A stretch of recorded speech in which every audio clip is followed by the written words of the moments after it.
Welcome to the Janelle King Show. I'm Janelle King, and this is Extra 106.3, and this is where we discuss kitchen table topics that are typically banned from family gatherings, but are absolutely necessary in order to have a strong republic. I have a question.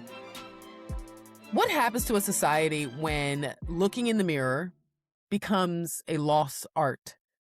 When everything that happens, particularly the bad things that happens, tends to always have some type of external explanation. In other words, you hear words like I and me suddenly become you and them. It's the conversations that go like this. I heard Lucy was divorcing her husband, and the immediate response is, well, what did he do? Or when you see someone standing in front of a business that was broken into during a riot, and instead of asking, why did you do this? The question is, what made you do this? You see, we're living in an era that treats personal responsibility like a disease rather than a cure. So today's table topic, we're talking about the age of no accountability. You know, I felt like this for a very long time. I've spoken about it on my show and when I commentate on national media. But during those times, it was more of a warning, like a sounding of the alarm, because I always saw that there was something on the horizon that's finally coming into fruition. We have finally reached the age of no accountability. I mean, these days, people believe that they can get away with anything, including murder. It went from our parents not allowing many of us to use the word lie, but instead to say something like, you didn't tell the truth, which takes full accountability. Then we hear things like, oh, it's just a little fib. That became okay. So now it's okay to lie, but as long as it's during appropriate times. Then it became, I lied to protect you. Or if that same lie didn't hurt the other person, then why should I be held accountable for it? All of these little subtle changes quickly brought us into this space where we are today, where I see people of all race, background, ethnicity saying things like, yes, he committed murder, but he should get off anyway, because I don't like how he's being treated, or because he's Black, or whatever ridiculous reason that they come up with. So what am I talking about? I'm talking about Carmelo Anthony, not to be confused with the basketball player, for those who know, and the Rick Child case. These are two cases that are front and center as of today, and I've watched it and watched it and watched it. I didn't want to jump on a bandwagon, but I started noticing something, and I said, you know what? I got to talk about what I think I see as far as root causes, because this is what I was concerned about years ago. So first, let's look at some of the cold hard facts of what actually went down in the Carmelo Anthony case on April 2nd, 2025 at the track meet in Frisco, Texas.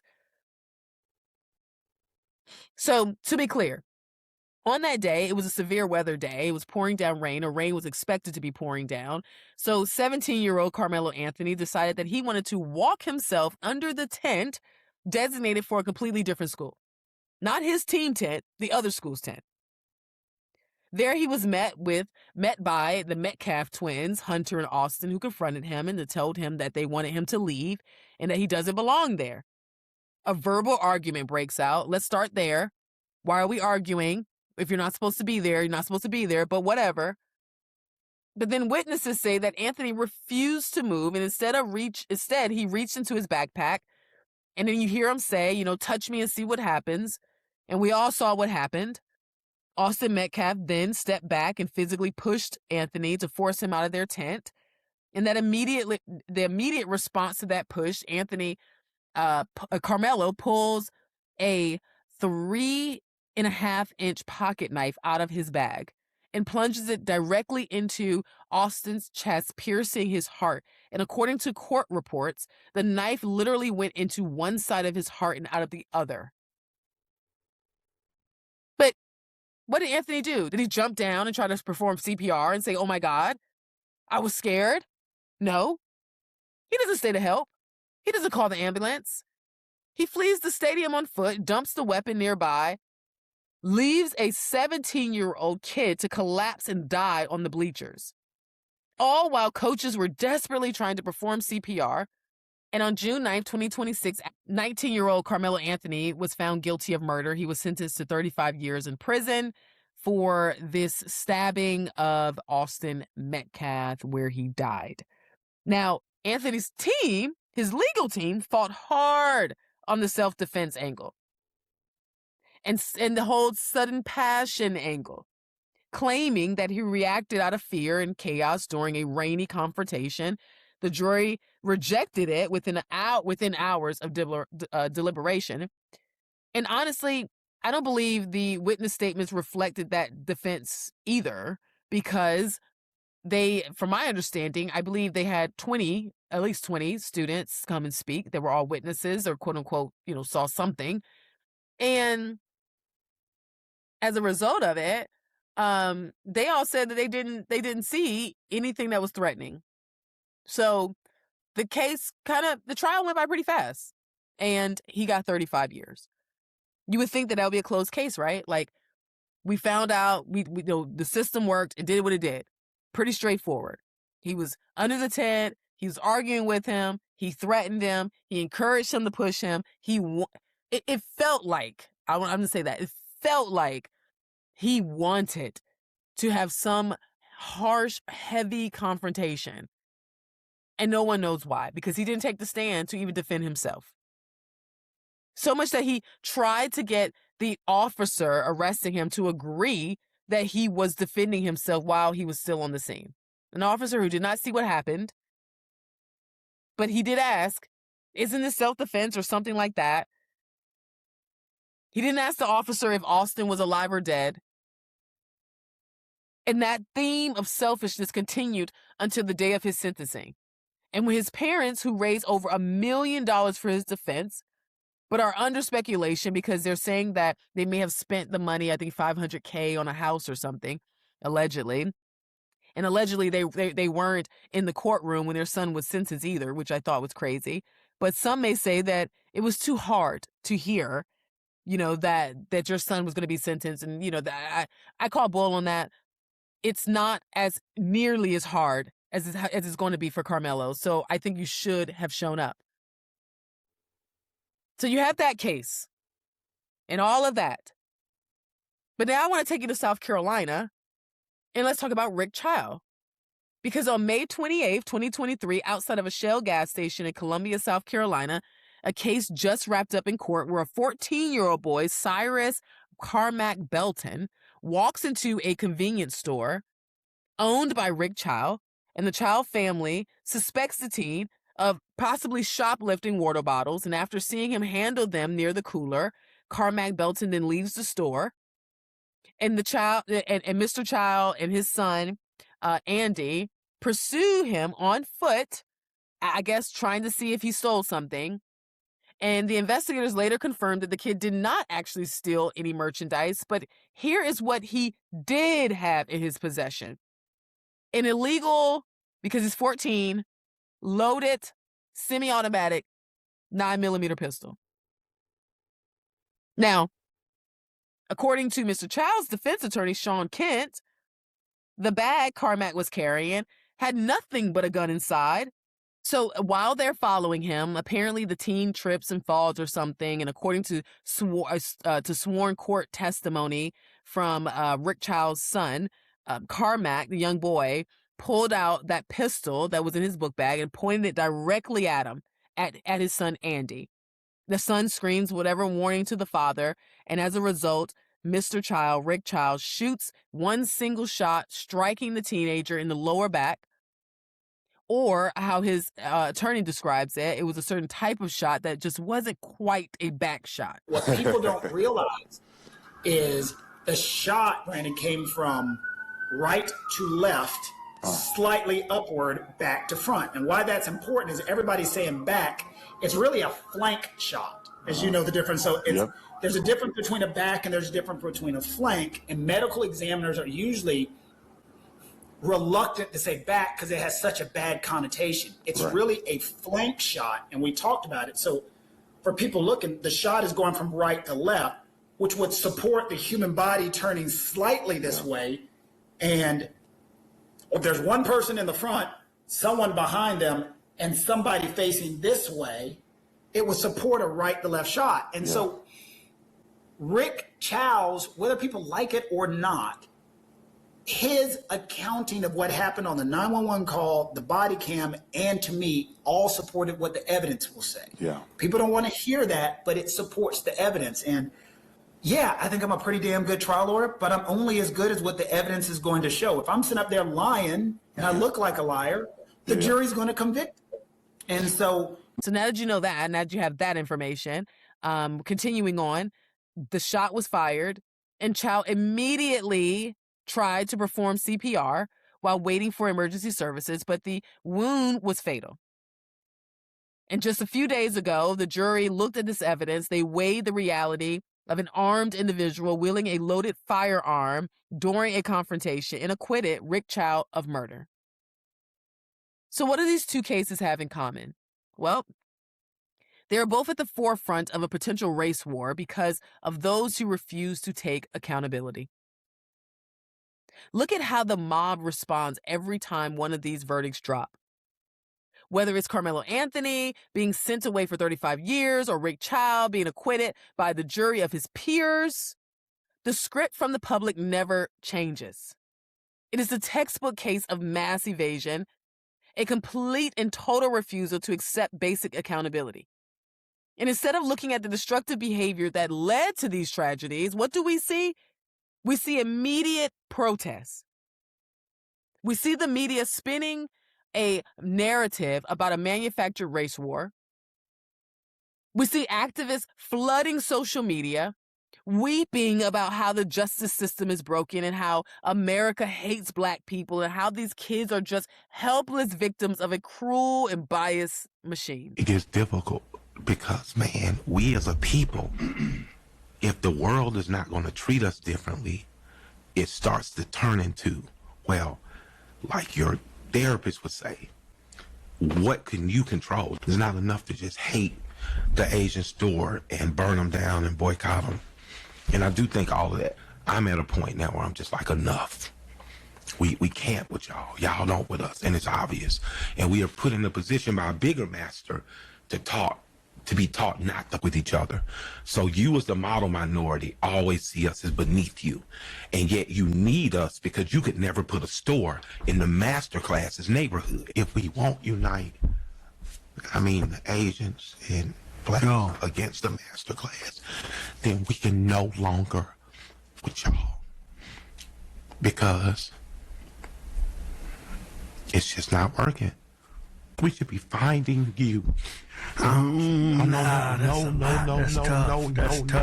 I believe in eye for eye, though. What we should be doing.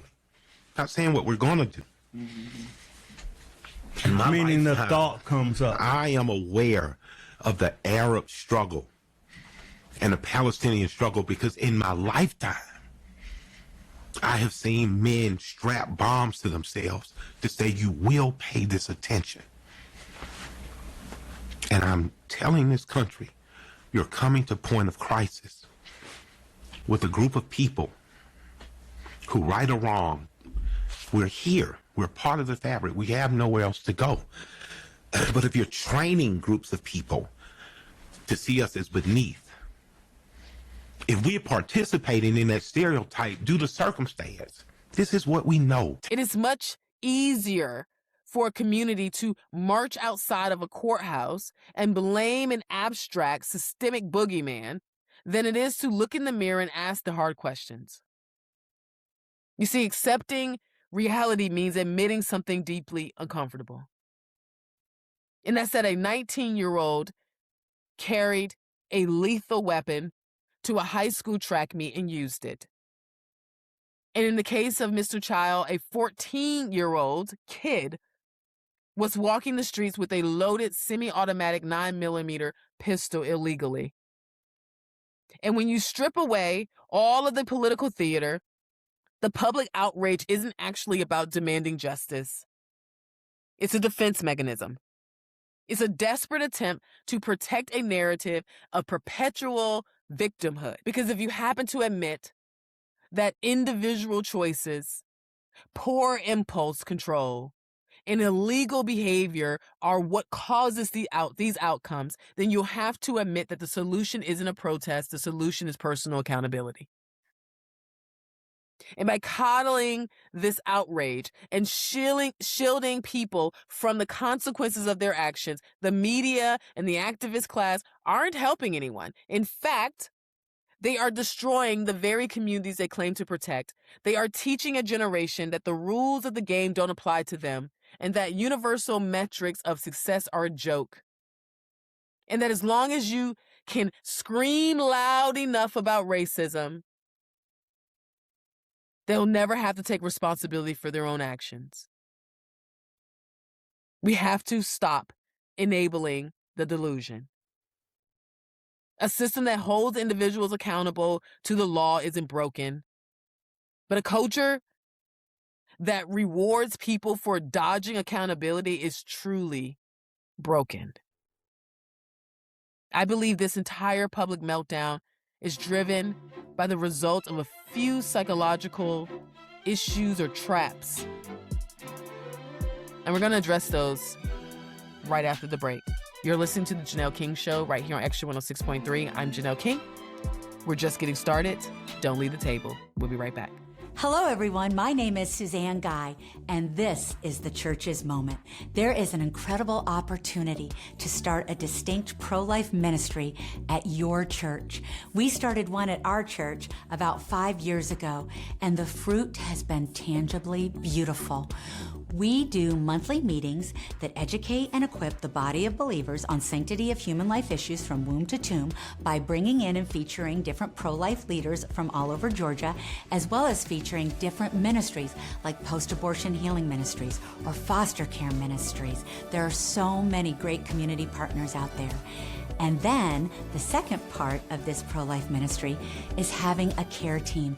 This is an opportunity to show moms in crisis, moms in unplanned, unwanted, or crisis pregnancies that the church is the place to run to, that the church is a safe haven and a place to go for tangible help, real hope, true compassion, friendship, and discipleship, and yes, an opportunity to share the gospel in both word and deed. Brothers and sisters in Christ, will you consider starting a distinct pro-life ministry at your church? It's so easy. Please contact me today to find out how simple this is.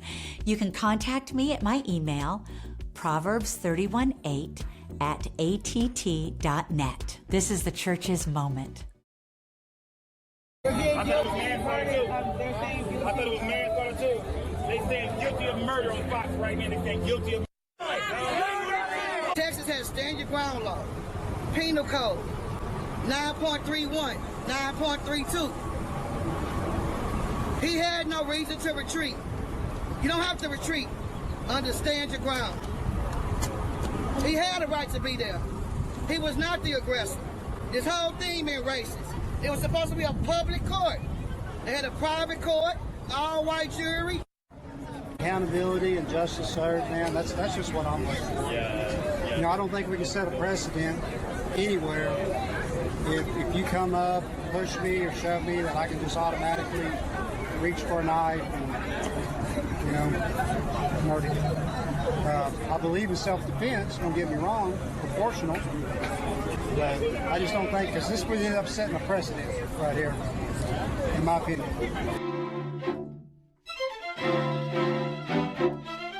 Welcome back to the Janelle King Show. I'm Janelle King, and this is Extra 106.3, and this is where we discuss kitchen table topics that are typically banned from family gatherings, but are absolutely necessary in order to have a strong republic. In today's table topic, we are discussing the age of no accountability. And you see, before the break, we laid out the cold hard facts on two massive court cases that are in the media right now: the murder conviction of 19-year-old Carmelo Anthony in Texas and the acquittal of Rick Child in South Carolina. Two completely different scenarios, but they share one glaring toxic symptom.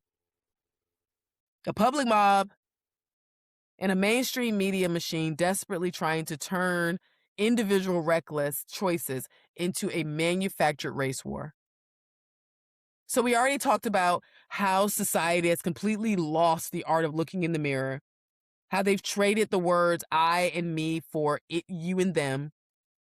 When a marriage fails, the immediate question is, what did he do? When a local business is destroyed during a riot, the media looks at the looters and they ask, what made you do this, rather than why did you do this? We have entered an era that treats personal responsibility like a disease rather than a cure. And it is actively destroying our cultural fabric. So in this segment of the show, we're going to address what I believe is at the root of these misguided delusions.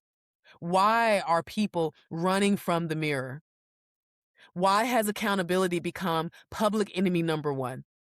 It's not an accident. This mass evasion of reality is driven by what I believe are a few psychological traps. And I believe these traps are keeping people completely locked into a perpetual victim mindset. So many of us have heard the saying, hard times create strong men, and strong men create good times, and good times create weak men, and then weak men create hard times. Well, I believe that we are in the era of weak men, weak humans. But the weaknesses is in the mind. And that leads me to my first psychological trap, which I believe is at the center, particularly of Black outrage, and it's the inferiority complex. So what happens to a society when you are constantly told that you are at the bottom of the totem pole and that there is an invisible force that only you can defeat, or those who look like you, and that it is perpetuated by those who don't look like you? I mean, you essentially are telling a group of people that the entire world hates them. And when a person suffers from deeply fragile self-worth, admitting to a mistake doesn't feel like an opportunity to grow. It feels like total personal destruction. Their mindset dictates that if they admit they are wrong, it proves that they really are less than everyone else. That it becomes a self-fulfilling prophecy in their head. So they lie, they deflect, they blame the world just to protect the bruised ego. It's not about the topic. It's not about wanting to feel wrong or better. Yet no, it's not about wanting to feel unseen or unheard. In the mind of these people, I would rather be loud and wrong, but heard, than to be right and overlooked. It gives people a sense of superiority to boycott businesses, although the business has nothing to do with the subject, or to donate their hard-earned money to a murderer, because at least you feel like you are a part of a tribe that ultimately sees and hears you. And that leads me to the next point: the fear of competition. You see, true accountability is terrifying because it requires metrics. It means that you have to step into the arena to be judged strictly on merit, on your effort, and on your actual output. And for a lot of people, it is much easier to blame an external, invisible rigged system for your failures than to actually compete, perform, and risk losing it all on a level playing field. Teddy Roosevelt said, "It's not the critic who counts. It's not the one who sits on the sidelines. It's the man in the arena who counts. The one who fights through his blood, sweat, and tears." I always tell new converts to the Republican Party, particularly Gen Zers or Black people who come and are now here, part of the Republican Party. I always tell them that our party is not the Democrat Party. You don't get any special protections, set-asides, hand-holding. You are now jumping into the world of competition, and you are no longer competing against only Black people. or majority Black people. You are not competing with those who believe in mental breaks and days off of work because you woke up feeling depressed. You are now in the Wild Wild West. And everyone, and I mean everyone, is using every tool in their bag to defeat you. Why? Because in America, you earn your success. And now this is a perfect time to talk about the next psychological trap, which is the fear of rejection. Because rejection is going to come if you're competing in a healthy, normal way. This is the terrified belief that if you stand up and own a failure, that your tribe, your peers, your community will completely abandon you. So instead of standing tall and taking the hit, people mask their eras and excuses and explosive defensiveness and pointing fingers at anyone and everyone just to keep their social standing intact. Nobody wants to be left off the guest list. Nobody wants to feel left out, but everybody wants to be respected. Well, unfortunately, it's hard to have it both ways. If you are truly going to take accountability and stand for what is right, then you better get used to not having a lot of friends or supporters. I am sure you have heard the saying, "It's lonely at the top." Well, it is. It's lonely. When you refuse to compromise because the mob has said otherwise, it can get quite lonely. You have to ask God to remove those seeds of rejection and learn how to stand on your own. When I was home with my parents and as a young girl, I was raised in a very strict religious household. I didn't wear jewelry. I didn't get my ears pierced until I was in college. I didn't wear pants. I didn't wear my first pair of jeans until I was in college. Also, we didn't celebrate any holidays. So when everybody else came back to school with all their new clothes for Christmas, we were still wearing our same clothes. It was extremely hard as a child, and it caused me to stick out in ways that I really didn't want to. But I also believe that it was one of the key factors that contributed to my courage and ability to stand alone today. You should try it if you haven't already, especially if you are one who has to have external validation repeatedly. You will get to know yourself better, and you will experience the best form of motivation there is, self-motivation. But I can't close the segment without discussing the absolute heavyweight champion of dodging reality, the ultimate boss of evasion itself, pride. I'm going to place a massive emphasis on this right here because it's extremely important to understand why pride is a problem. You know, the Bible says that pride comes before destruction, a haughty spirit before a fall. That's Proverbs 16:18. We do not want to operate in pride.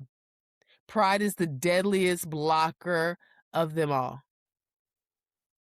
It is the stubborn, arrogant refusal to bend the knee to reality, data, or even the law. Pride convinces a person that burning the entire house down is better than admitting they were the one who left the stove on. It prefers total, catastrophic self-destruction over the basic humility required to change your life. And in politics, we see a lot of pride. Some of our country's greatest failures in policy continue to sit there because of pride. Because nobody wants to be the person to say, "I was wrong." This has led to the fruit of pride, which is the double down. How many times have we seen the destruction of poor policies? We have children cutting off their genitalia and using puberty blockers in elementary school. And we still have doctors acting like this is normal. We have the quote-unquote experts saying the spike in those identifying as trans or homosexual isn't a trend. Although we are seeing that over 60% of Gen Z identify as sexually fluid. This is not a trend? No. You have a pride issue. And you refuse to admit it and refuse to admit when it's not working. Accountability isn't just saying, "My bad, I'm so sorry," when your back is turned up against the wall. It is the radical upfront ownership of your actions, your emotional reactions, and the ultimate trajectory of your life. You see, accountability forces you to forfeit the comfort of the victim mindset.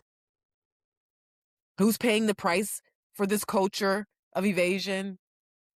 Well, look no further than the community you belong to, particularly the Black community, which happens to be the most visible. But enabling this culture of no accountability by constantly shielding individuals from the consequences of their worst decisions under the guise of systemic victimization is doing more damage today than any abstract boogeyman ever could. It acts as an absolute anchor, keeping people stuck at the bottom. And it has birthed a modern, popular lie that I am so tired of hearing. And it's the myth that you can achieve elite success in this country while completely rejecting the established rules of the game, but understand the long-term math. Every time you compromise your principles for short-term comfort, you are fueling the exact societal rot we see today. The lawlessness in our schools, the chaos in our streets, the complete erosion of the family. You see, shielding people from accountability doesn't protect them, it handicaps them. It robs them of discipline and sets them up for failure. And then we act shocked when they end up facing 35 years in prison. You cannot build a successful life on a foundation of excuses. Not letting politicians, activists, and the media profit off of your grievance while your community stays anchored to the bottom. It is time to break the chains and to break the cycle. We have to stop being weak men who create hard times. We have to forfeit the comfort of the victim mindset. Look yourself square in the mirror and take radical, unapologetic ownership of your destiny. The mob won't build your future. Only you can. So after the break, I'm closing the show with some tools that you can use to help aid in freeing yourself from these fears that have led to minimal accountability. We are almost done. You're listening to The Janelle King Show. I'm Janelle King, it's Extra 106.3. Don't leave the table. Hello, everyone. My name is Suzanne Guy, and this is the Church's Moment. There is an incredible opportunity to start a distinct pro-life ministry at your church. We started one at our church about 5 years ago, and the fruit has been tangibly beautiful. We do monthly meetings that educate and equip the body of believers on sanctity of human life issues from womb to tomb by bringing in and featuring different pro-life leaders from all over Georgia, as well as featuring different ministries like post-abortion healing ministries or foster care ministries. There are so many great community partners out there. And then the second part of this pro-life ministry is having a care team. This is an opportunity to show moms in crisis, moms in unplanned, unwanted, or crisis pregnancies that the church is the place to run to, that the church is a safe haven and a place to go for tangible help, real hope, true compassion, friendship, and discipleship, and yes, an opportunity to share the gospel in both word and deed. Brothers and sisters in Christ, will you consider starting a distinct pro-life ministry at your church? It's so easy. Please contact me today to find out how simple this is. You can contact me at my email, proverbs318@att.net. This is the Church's Moment.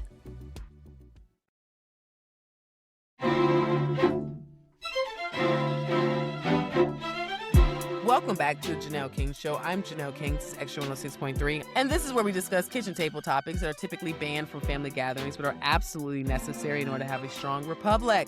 And today's table topic is no different. We're talking about the age of no accountability. Now, before the break, we went deep into the absolute root causes of our modern accountability crisis. We used the public backlash over the Carmelo Anthony and the Rick Child verdicts to expose how our society has completely traded personal responsibility for a manufactured race war. We also talked about how we've entered this dangerous era of mental weakness, where people search for external scapegoats, completely trading the words I and me for it and you and them, rather than practicing the lost art of looking in the mirror and taking personal responsibility. We broke down the exact psychological traps that are driving this mass evasion of reality. We exposed the toxic inferiority complex that makes people's self-worth so fragile that they would rather be loud and wrong, but heard by the mob, than to face the truth. We called out the fear of competition that keeps people sitting comfortably on the sidelines, blaming a rigged system instead of stepping into the high-stakes arena where their success can be earned. We tackled the fear of rejection that forces people to rely on explosive defensiveness just to protect their tribal standing. And we put a massive spotlight on pride, the ultimate boss of evasion that causes our culture and our leaders to disastrously double down on failing policies and chaotic trends rather than experiencing the basic humility to admit fault. I also laid out the brutal, unfiltered truth that shielding individuals from the consequences of their choices under the guise of protection heavily handicaps the Black community. As if there's this anchor that's keeping people stuck at the bottom.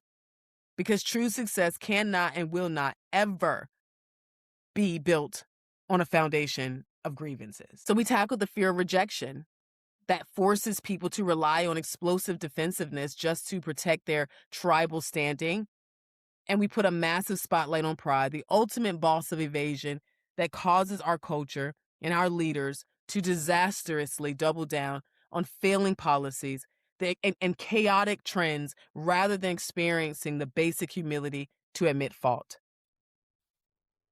We laid it all out. We laid out the brutal, unfiltered truth that shielding individuals from consequences of their choices under the guise of protection heavily handicaps the community and those who are refusing to accept responsibility and accountability, acting as an anchor, keeping people stuck at the bottom. Because true success cannot and will not ever be built on a foundation of grievances. So now we're back for the final segment of the show, and we're turning the page, and it's time to break the cycle of this weak mind. So in this final segment, I'm stepping out of my commentator chair, and I am giving you a blueprint. I am providing you with the actual actionable steps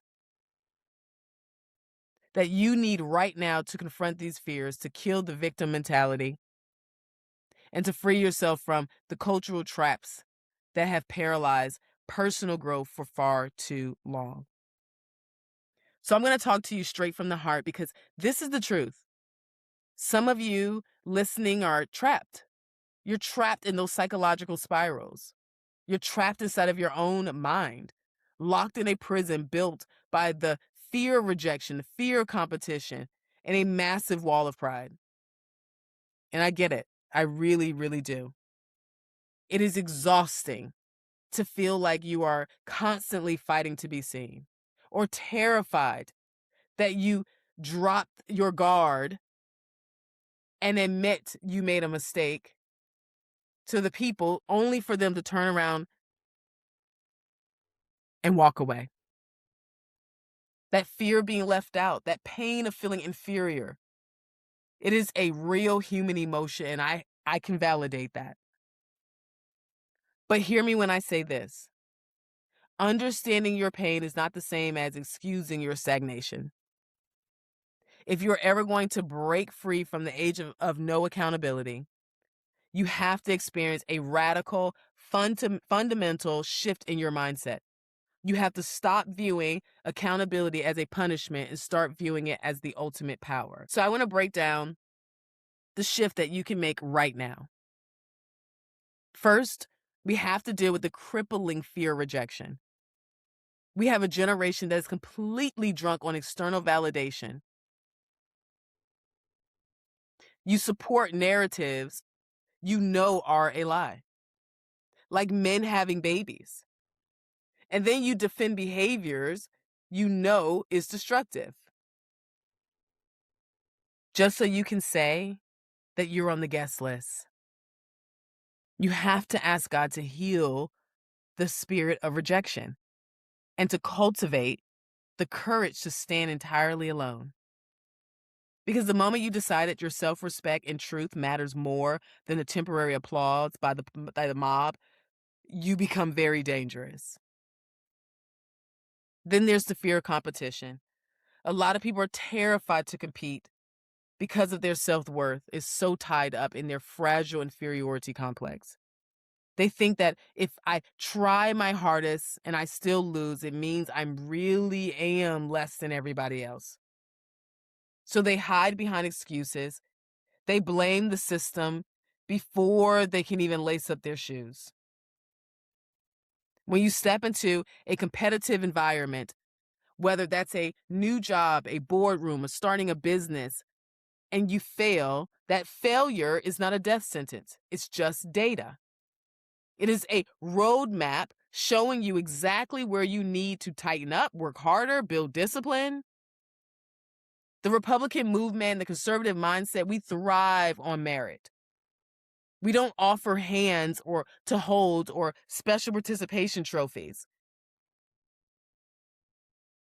We offer the beautiful, rugged freedom to test your own limits and be responsible for yourself. And to stop looking for a rigged system to blame and start looking for a standard to keep or even beat. And finally, we have to talk about this heavyweight champion, pride. The stubborn, arrogant refusal to look in the mirror and say these 3 simple words: I was wrong. You know, my house, we watch pride like a hawk because we know that the biblical math is very clear, that pride comes before destruction and that a haughty spirit comes before the fall. People will literally watch their lives, their families, their communities burn to the ground before they experience the humility required to admit that they made a mistake. Only a deeply secure, strong individual that has a spine to look at a situation realizes they dropped the ball and they take immediate action, radical ownership to fix it. When you drop the pride, you stop wasting energy defending your past mistakes and you start using that energy to build your future. No. Here's the bottom line. Accountability is not an anchor designed to hold you down. It is a rudder that allows you to steer your own ship. The moment you stop saying what made you do this and you start asking yourself, why did I do this, is the exact moment you take all of your power back. You have to stop letting politicians, media talking heads, and professional activists profit off of your grievance. They want to scare you. They want you to be prideful. They want to coddle you. Because a dependent victim is easily controlled. Forfeit the comfort of the excuse. Drop the armor of victimhood. Look yourself in the mirror today and take ownership for your actions. And go build the life you were actually created to live. Until next time, stay unafraid, stay unapologetic, and never stop seeking the truth.